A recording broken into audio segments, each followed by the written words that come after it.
मन्दहास्यरुचिराननाम्बुजं पूजितं सुरनरोत्तमे मृदा धर्मनन्दनमहं विचिन्तये।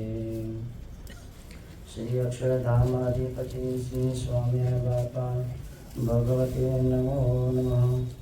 श्री घनश्याम महाराजाय नमो नमः। श्री हरिकृष्ण महाराजाय नमो नमः। सहजानंद स्वामी महाराजाय नमो नमः। बापा श्री भगवते नमो नमः। सद्गुरु श्री नमो नमः। श्री स्वामीनारायण आचार्य धर्म धुरंधर सनातन धर्म सम्राट परम कल्याणकारी जीवन प्राण स्वामी बापा भगवते नमो नमः।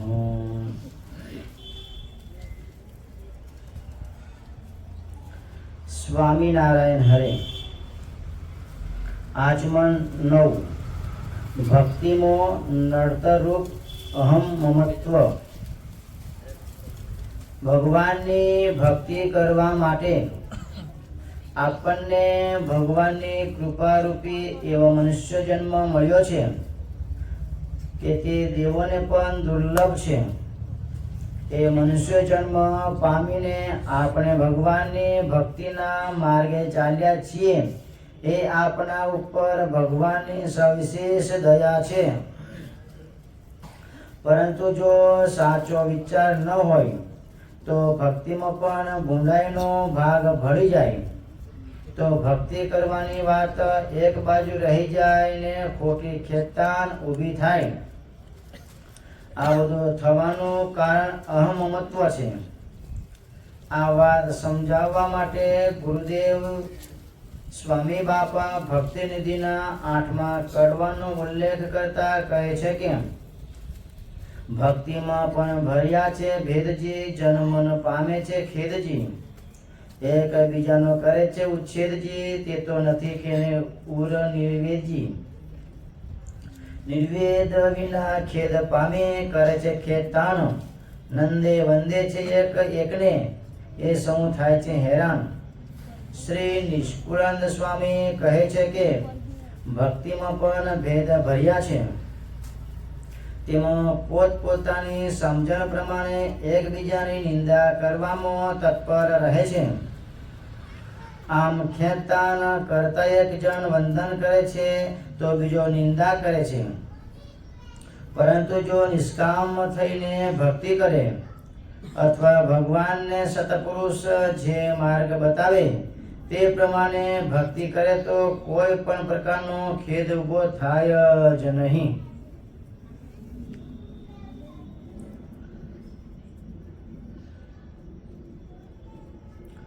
આની અંદર આપણને પ્રેમમૂર્તિ આચાર્ય સ્વામીજી મહારાજ આપણને સરસ મજાની વાત સમજાવે છે ભક્તિ વિશે। ભગવાને કેવળ કૃપા કરી, કેવળ દયા કરી અને સર્વે અંગે સંપૂર્ણ મનુષ્ય દેહ ભગવાને આપણને આપ્યો છે। આ ભગવાને મનુષ્ય દેહ આપ્યો છે તો મનુષ્ય દેહ કરીને આપણે શું કરવાનું છે એ આપણે સમજવાનું છે। કારણ કે જીવને મોક્ષ પામવાને માટે મનુષ્ય દેહ છે। મનુષ્ય દેહ કરીને જે પણ કાંઈ કરવું હોય તે મનુષ્ય કરી શકે છે। જીવના મોક્ષ માટેનો જો દ્વાર હોય તો આ મનુષ્ય દેહ છે। મનુષ્ય દેહ કરીને મનુષ્ય પોતાના જીવાત્માનો મોક્ષ સાધી શકે છે. તો આપણને એમ પ્રશ્ન થાય, તો મનુષ્ય દેહ કહીને 24 કલાક ભગવાન ભજીએ તો બીજું શું કઈ વ્યવહાર નહીં કરવાનો? બીજું શું કઈ કામકાજ નહીં કરવાનું? વ્યવહારિક કામકાજ પણ કરવાનું. મનુષ્ય દેહ કરીને બીજી પણ પ્રવૃત્તિ કરવાની. પરંતુ એમાંથી ભગવાને આપણને 24 કલાક આપ્યા છે. એ 24 કલાકમાંથી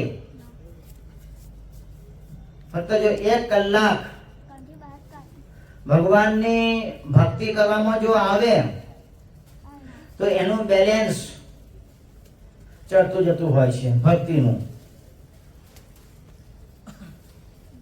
એટલે પ્રેમમૂર્તિ આચાર્ય સ્વામીજી મહારાજ કહે છે કે ભગવાન રાજી થાય એવા સાધનો કરવાના. ભગવાન શેનાથી રાજી થાય છે? તો કે ભક્તિથી રાજી થાય છે.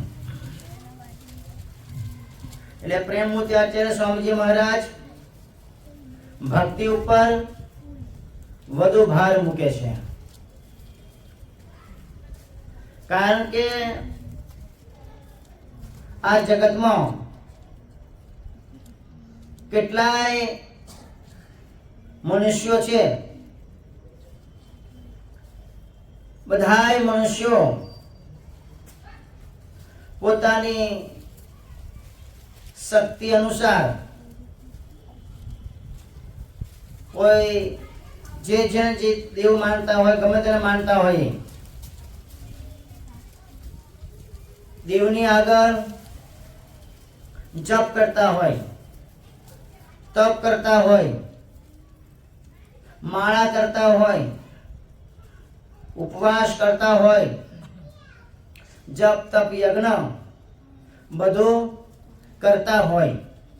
પોતાની શ્રદ્ધા પ્રમાણે ધર્મના કાર્યો જગતમાં માણસો કરતા હોય છે. પરંતુ આ જે કરે છે, જો લક્ષ્ય એ હોય, સ્વાર્થ હોય કે હું જે પણ કંઈ કરું ભગવાન મને એનું ફળ આપે. પ્રેમમૂર્તિ આચાર્ય સ્વામીજી મહારાજ કહે છે કોઈ ભાવનાથી, કોઈ ઈચ્છાથી માઇક ભક્તિ ન કરો. પરંતુ ભક્તિ ભગવાનની પ્રસન્નતાને અર્થે, ભગવાન રાજી થાય એના માટે પ્રેમમૂર્તિ આચાર્ય સ્વામીજી મહારાજ કહે છે ભક્તિ કરો. ભગવાન સ્વામિનારાયણ વચનામૃતની અંદર આપણને વાત સમજાવે છે કે આપણે ભક્તિ કરીએ, કેવી ભક્તિ કરવાની. મહારાજ કહે છે 70મા વચનામૃતની અંદર કે સત્સંગ કરવો, ભગવાનની ભક્તિ કરવી, કોઈ ઈચ્છાથી ન કરવાની. કોઈ ઈચ્છા રાખી અને એમ કરે ભક્તિ કે હું ભગવાનની ભક્તિ કરું તો મારો દેહ માંદો છે તો કે સાજો રહે, હું વાંચ્યો છું તો મને દીકરા આવે, મારા દીકરા મરી જાય છે તો ભક્તિ કરે તો જીવતા રહે, હું નિર્ધન છું ભક્તિ કરું તો ધનવાન થાવું, મારો કામ ગ્રાસ ગયો છે તો ભક્તિ કરું તો પાછો આવે. મહારાજ કહે છે કે આ ઈચ્છાથી ભક્તિ ન કરવી. અને જો આવી ઈચ્છાથી, આવા સ્વાર્થથી જો ભક્તિ કરે, જો એની ઈચ્છા પૂરી થાય તો કે પાકો સત્સંગી બની જાય, અને ઈચ્છા પૂરી ન થાય તો ભક્તિ ઓછી થઈ જાય, ભગવાનને પણ ભૂલી જાય છે. બંધુઓ જો નિષ્કુળાનંદ સ્વામી કહે છે કે રાજી કરી રંગ રેલ ને માગવું વિચારીને મન, નિષ્કુળાનંદ કહે ન માગવું જેને માથે હોય વિઘન. ગમે એટલું દુઃખ હોય, ગમે એવું કષ્ટ હોય, છતાં પણ ભગવાન પાસે એની યાચના કરવી નહીં. કારણ કે ભગવાન જાણે છે, આપણે કહીએ છીએ ભગવાન અંતર્યામી છે, તો ફક્ત બોલવામાં ભગવાનને બધી ખબર છે. આપણે બધા ભગવાનના સંતાનો છીએ, બધા આપણે ભગવાનના બાળકો છીએ ને બધું. તો કયા સમય શું જોઈએ છે, શું ભગવાનને ખબર નથી? બધી ભગવાનને ખબર છે. જ્યારે આપણે માતાના પેટમાં હતા ત્યારે શું આપણે ભગવાનને પ્રાર્થના કરી હતી કે પ્રભુ હું જગતમાં જાઉં તો મારા માટે દૂધની વ્યવસ્થા કરજો? કોઈએ ભગવાનને કીધું હતું? ના. છતાં ભગવાનને ખબર છે કે મારા બાળકને શું જોઈશે, તો ભગવાન દૂધનું સર્જન ભગવાન કરે છે. અને પછી દૂધ સુકાઈ જતા મારા બાળકને શું જોઈશે? અનાજ જોઈશે. તો અનાજને ચાવવા માટે ભગવાન દાંત પણ ભગવાન આપણને આપે છે. સમયે સમયે ભગવાન બધું આપણને આપે છે. ભગવાનને ખબર છે, છતાં પણ આપણે ભગવાનની પાસે યાચના કરતા હોય કે મહારાજ મને આ જોઈએ છે, મને આ જોઈએ છે, મને આ જોઈએ છે. પ્રેમ મૂર્તિ આચાર્ય સ્વામીજી મહારાજ કે છે ભગવાનની પાસે કોઈ પ્રકારની યાચના ન કરો, માંગણી ન કરો. માંગણીમાં આપણે ખોટા પડી જતા હોઈએ છીએ. આપણે ભગવાનને કહીએ કે મને લાખ રૂપિયા આપો, પરંતુ ભગવાનને 2 લાખ આપવાની ઈચ્છા હોય તો માંગણી શા માટે કરવી? એટલે પ્રેમ મૂર્તિ આચાર્ય સ્વામીજી મહારાજ કે છે કે ભગવાનની પ્રસન્નતાને માટે ભક્તિ કરો. સ્વામી બાપા પણ શું કહે છે? બસ ભગવાન રાજી થાય એવું તાણ રાખો. સત્સંગથી બુદ્ધિનું સ્નાન થાય છે, પાણીથી મનનું સ્નાન થાય, શરીરનું સ્નાન થાય છે, દેહનું સ્નાન થાય છે, અને ભક્તિથી મનનું સ્નાન થાય છે. ભગવાન સ્વામિનારાયણ વચનામૃતની અંદર કહે છે કે અમારો એવો સ્વભાવ છે કે જેના હૃદયમાં ભગવાનની પરિપૂર્ણ ભક્તિ હોય એની ઉપર મહારાજ કે હેત અમારે થાય છે. અને આવા ગુણો જેનામાં ન હોય અને એની ઉપર અમે હેત કરવા માટે જઈએ, છતાં પણ મહારાજ કે એની ઉપર અમારે હેત થતું નથી. ભક્તિ એટલે શું? મહારાજ શિક્ષાપત્રની અંદર કહે છે મહાત્મ્ય જ્ઞાન સહિત જગનો સ્નેહ તે ભક્તિ જાણવી. એટલે સ્વામી બાપા કહે છે કે બસ કલ્યાણને માટે ભક્તિ કરો, ભગવાન રાજી થાય એવું તાણ રાખો, અને સાથે સાથ લોક વ્યવહાર પણ કરવાનો છે, આપણે આગળ કીધું એમ. અને વ્યવહાર બધો સાચવવાનો પણ છે, અને ભગવાન રાજી થાય એવું તાણ પણ રાખવાનું છે, એવું કાર્ય આપણે કરવાનું છે, કલ્યાણને માટે સાધનો પણ કરવાના છે.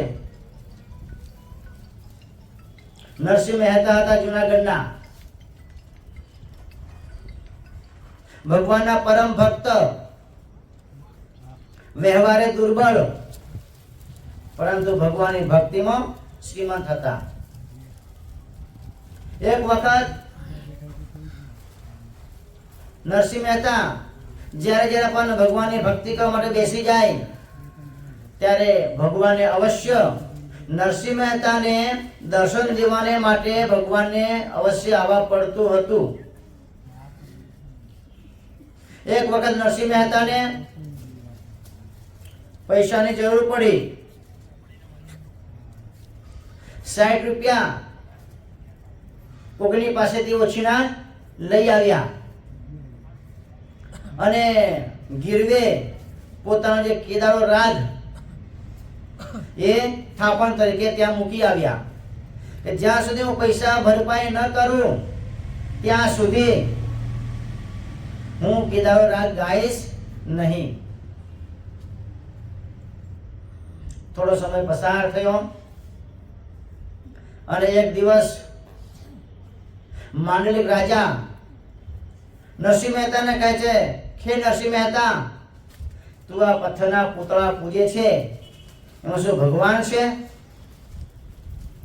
તે નરસિંહ મહેતા બે હાથ જોડી માંડલિક રાજાને કહે છે, હે રાજન, હે અન્નદાતા, હું પથ્થરના પૂતળાને પૂજતો નથી, પરંતુ હું જે પથ્થરની મૂર્તિ છે એ મૂર્તિને પૂજું છું અને એ મૂર્તિની અંદર ભગવાન સાક્ષાત નિવાસ કરીને રહે છે, એટલે હું એ મૂર્તિને પૂજા કરું છું.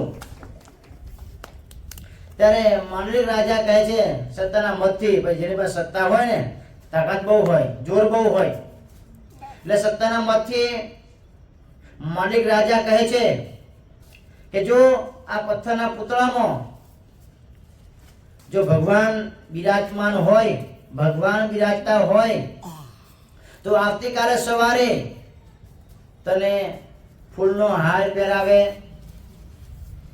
જો ફૂલનો હાર તને ન પહેરાવે તો આ મારી તલવારથી તારું માથું કાપી નાખું. નરસિંહ મહેતા કે કબૂલ કર્યું કે હા, જો ભગવાન સાક્ષાત બિરાજમાન છે, જો બિરાજમાન જો ન હોય, જો મને હાર ન પહેરાવે તો તમારી તલવારથી મારું માથું કાપી નાખવાનું. નરસિંહ મહેતા પ્રતિજ્ઞા લઈ લીધી. નરસિંહ મહેતા પલઠી વાળી કરતા લઈ અને ભગવાનની ભક્તિમાં લાગી ગયા છે. સવાર પડવા આવ્યું છે, ભગવાન આવ્યા નથી. હવે કરવું શું? આ બધી ચિંતા વધી. હવે કરવાનું શું? ભગવાને પ્રાર્થના કરી, પ્રભુ તમે મને દર્શન દેવા માટે આવો. જો તમે નહીં આવશો તો આ રાજા મારું માથું કાપી નાખશે. લાજ મારી નહીં પણ લાજ તમારી જ હશે, માટે પ્રભુ આવો. પરંતુ ભગવાન આવ્યા નહીં. હવે કરવું શું? પછી નરસિંહ મહેતા ભગવાનને ઠપકો આપવા માંડ્યા. બધું જેને ભગવાનની સાથે પ્રેમ ભાવ હોય, ભગવાનની સાથે સખા ભાવ હોય, એ ભગવાનને ઠપકો આપી શકે. નરસિંહ મહેતા ભગવાનને કહે છે કે હે ભગવાન, હે પ્રભુ, તો ઢાળું પેટ કહીને શા માટે સૂતો છે? તને હું કેમ આવે છે? તારો ભક્ત દુઃખમાં છે અને તું સુખમાં શા માટે સૂઈ રહ્યો છે? જલ્દી આવ. અરે સત્યભામા માટે આખું પારિજાતનું ઝાડ તો લઈ આવ્યો હતો અને મને ફૂલનો હાર નહીં આપી શકતો? તારી પાસે શું ફૂલના હારનો ટોટો છે? માટે તું જલ્દી આવ. એમ કહી અને રુદન કરે છે. ત્યાં ભગવાનને ચિંતા થઈ, મારો ભક્ત મને પુકારે છે, મારા ભક્તનું દુઃખ ભગવાન કે હું જોઈ શકતો નથી. એટલે ભગવાન નરસિંહ મહેતાનું રૂપ ધારણ કર્યું અને જ્યાં કેદારો રાગ થાપણ તરીકે રાખ્યો હતો, ગીરવે મૂક્યો હતો, ત્યાં ગયા અને પૈસા ચૂકવ્યા અને ઓલો રાગ છોડાવ્યો. ભગવાન કહે છે કે એમ નહીં, મને તમે લિખિત કરી આપો, લેખ મને લખી આપો તમે કે રાગ તમે હવે અહીંથી છોડી જાઓ છો. ભગવાનનું કામ કોઈ દિવસ કાચું હોય નહીં. તો પછી ભગવાન પણ આપણને કાચા રાખે? આપણે પણ પૂરે શિક્ષાપત્રી ભગવાને આપી છે. મારો ભક્ત ક્યારે પણ દુઃખી થાય નહીં, ક્યારે પણ દુઃખ પડે નહીં. કાંઈ પણ તમારે જરૂર પડે, ભગવાન કહે છે તમને કાંઈ પણ જરૂર પડે, સંકટમાં તમે હોવો, શિક્ષાપત્રીને પૂછજો. મારી શિક્ષાપત્રી છે, મારું સ્વરૂપ છે, એમાં તમને બધા પ્રશ્નો જવાબ તમને મળી જશે. એટલે લેખ પાકો લખાવી અને ભગવાન એ ચિઠ્ઠી લઈ અને નરસિંહ મહેતા જ્યાં ભગવાનનું ભજન કરે છે, રુદન કરે છે, પ્રાર્થના કરે છે, ત્યાં ભગવાને ચિઠ્ઠી નાખી. ચિઠ્ઠી જોઈ નરસિંહ મહેતાએ ખોલી, અંદર લખ્યું હતું કે તમારા પૈસા ભરે પાવ થઈ ગયા છે અને તમે હવે કેદાર રાજ ગાઈ શકો છો. ત્યાં જ નરસિંહ મહેતાએ ફરી હાથમાં કરતા લઈ અને કેદાર રાજથી ભજન ચાલુ કર્યું, ભક્તિ ચાલુ કરી. ત્યાં જ મંદિરના દરવાજા ખુલી ગયા અને મૂર્તિમાંથી ભગવાન પ્રગટ થઈ અને ચાલતા ચાલતા ચાલતા નરસિંહ મહેતા જ્યાં ભજન કરતા, જ્યાં રુદન કરે છે, ત્યાં પોતાના કંઠમાંથી હાર આ નરસિંહ મહેતાને પહેરાયો અને આ બાજુ માંડલી રાજા બેઠા હતા એ બધું આ જોવે છે. માંડલી રાજા તરત જ નરસિંહ મહેતાના ચરણમાં ઢળી પડ્યા અને કીધું કે નરસિંહ મહેતા, મારી ભૂલ થઈ ગઈ, મને ક્ષમા કરો, મને માફી આપો. નરસિંહ મહેતા માંડલી રાજાનો જે નાસ્તિક ભાવ હતો એ આસ્તિક થઈ ગયો. આવી રીતે ભગવાને નરસિંહ મહેતાના લાજ રાખી.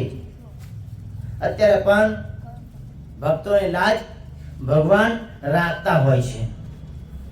જો સાચા ભાવે ભક્તિ કરવામાં આવે તો ભગવાન અવશ્ય આપણી મનોકામના પૂરી કરતા હોય છે.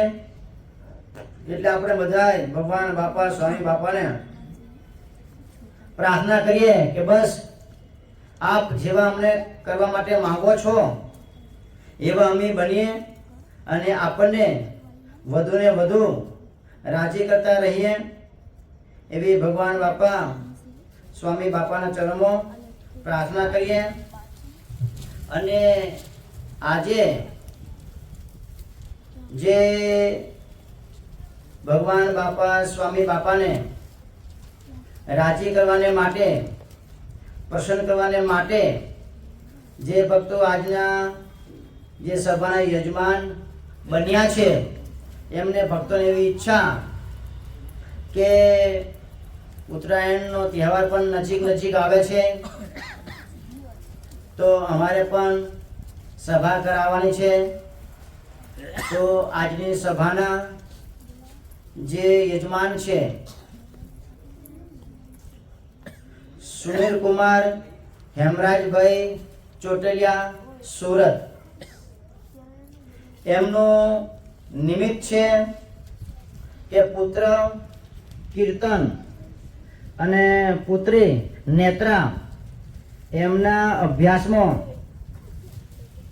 ભગવાન બાપા, સ્વામી બાપા ભેળા ભળે અને બસ જે સુનિલભાઈના જે પિતાશ્રી હેમરાજભાઈ એમનું સ્વાસ્થ્ય ભગવાન બાપા, સ્વામી બાપા સારું રાખે અને બસ આખા પરિવાર ઉપર ભગવાન બાપા, સ્વામી બાપાનો રાજીપો ઉતરતો રહે અને બસ આખા કુટુંબનું સ્વાસ્થ્ય ભગવાન બાપા, સ્વામી બાપા સારું રાખે એવી તેઓ ભગવાનને પ્રાર્થના કરે છે.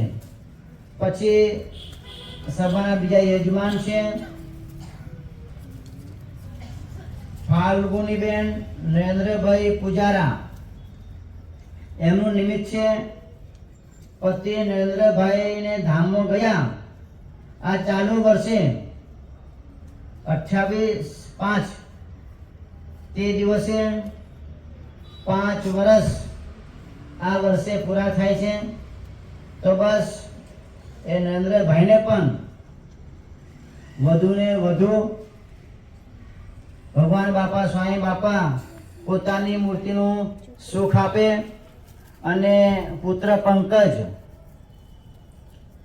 અને પણ ધંધા છે, ધંધામાં ભગવાન બાપા, સ્વામી બાપા ભેળા ભળે. ધંધો છે સહજાનંદ બેકરી અને શ્રી મુક્ત જીવન કેટરિંગ માં ભગવાન બાપા, સ્વામી બાપા ભેળા ભળે અને ધંધામાં પણ ભગવાને ચડતો રંગ રાખે એવી ભગવાન બાપા, સ્વામી બાપાના ચરણમાં પ્રાર્થના કરે છે. પછી સભાના ત્રીજા યજમાન છે અલ્પેશભાઈ કનૈયાલાલ પૂજારા. બસ એમનું નિમિત્ત છે. પુત્રી કૃપાલી અને પુત્ર કીર્તન એમના અભ્યાસમાં ભગવાન બાપા સ્વામી બાપા ભેળા ભળે અને બસ અભ્યાસમાં એ બંને આગળ વધે અને બસ આખા પરિવાર ઉપર ભગવાન બાપા સ્વામી બાપાનો રાજીપો રહે અને બધાનું સ્વાસ્થ્ય ભગવાન બાપા સ્વામી બાપા સારું રાખે અને આખો પરિવાર જેમ અત્યારે ભગવાન બાપા સ્વામી બાપાને પ્રસન્ન કરે છે, રાજી કરે છે, એવો ને એવો સદાને માટે એ પણ રાજી કરતો રહે એવી ભગવાનને પ્રાર્થના કરે છે. અન્ય સભાના ચોથા યજમાન છે હર્ષદ કુમાર ઘનશ્યામભાઈ પટેલ ઘોડાસર. એમનું નિમિત્ત છે પુત્ર પૂજન. એમનો જે એમનો બર્થડે 7 તારીખે હતો, પરંતુ એમને એવું થયું કે ભાઈ 8 તારીખે નિકોલમાં સભા ભરાય છે, તો મારે પણ આ સભાનો લાભ લેવો છે. તો એમને પણ આ બર્થડે નિમિત્તે સભા કરાવી છે અને એ આખા પરિવાર ઉપર ભગવાન બાપા સ્વામી બાપાની પ્રસન્નતા ઉતરે. બધું આપણે જે બર્થડે ભગવાન બાપા સ્વામી બાપા ભક્તોના સાનિધ્યમાં, સંતોના સાનિધ્યમાં, ભગવાનના સાનિધ્યમાં જે ઉજવાય ને બર્થડે, એ વેરી બેસ્ટ કહેવાય. કારણ કે આનાથી ઉત્તમ બીજું શું? ભગવાનનું સાનિધ્ય, ભગવાનનું શરણું. બસ એમની ઈચ્છા થઈ કે મારો બર્થડે ભગવાનના સાનિધ્યમાં ઉજવવો જોઈએ, તો એમને ભગવાનના સાનિધ્યમાં આજે એમનો બર્થડે ભગવાનના સાનિધ્યમાં આપણે બધા ભેગા થઈ અને ઉજવ્યો. અને આ સભાના પાંચમા યજમાન છે મંજુલાબેન હરીશભાઈ ઠક્કર ઘોડાસર. નિમિત્ત છે દોહિત્રી ચાહના અને ક્રિશા. કારણ સત્સંગના સંસ્કાર ઉતરે એ નિમિત્તે એમને સભા કરાવી છે. બસ આપણે ભગવાન બાપા સ્વામી બાપાના ચરણોમાં આપણે બધાએ સાથે મળી પ્રેમમૂર્તિ આચાર્ય સ્વામીજી મહારાજના ચરણોમાં પ્રાર્થના કરીએ કે જે ભક્તોએ જે સંકલ્પથી, જે ઈચ્છાઓથી, જે ભાવનાથી જે નિમિત્તને સભા કરાવી છે, જે એના સંકલ્પો ભગવાન બાપા સ્વામી બાપા પૂરા કરે એવી એમના ચરણોમાં પ્રાર્થના. જય શ્રી સ્વામિનારાયણ. ચારધામના અધિપતિ સ્વામિનારાયણ બાપાની જય, મહારાજની જય, હરે કૃષ્ણ મહારાજ, સહજાનંદ સ્વામી મહારાજ જય, બાપા શ્રીની જય, સદગુરુ શ્રી જય સ્વામી. ચાર ધર્મ ગ્રંથ